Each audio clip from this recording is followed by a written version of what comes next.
Hi there guys, welcome to another Ross Perry Productions video. In this video I'm sitting in a 2022 Suzuki Swift and I'm going to show you how to operate the shift lock release. Now on automatic cars there is a shift lock that stops you being able to accidentally knock this into drive or reverse whilst the engine's running, even when using the trigger.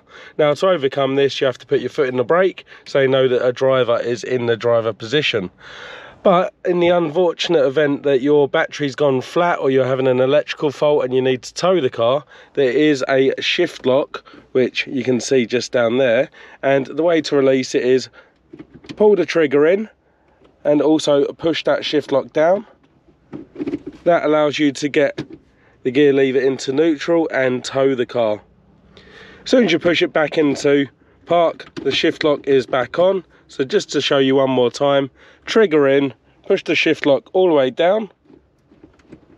And that allows you to move that into the neutral position. That's how easy it is to operate the shift lock release on a 2022 Suzuki Swift. If you found this video helpful, please do give me the thumbs up, leave me a comment down below, check out some of my other videos and subscribe to my channel.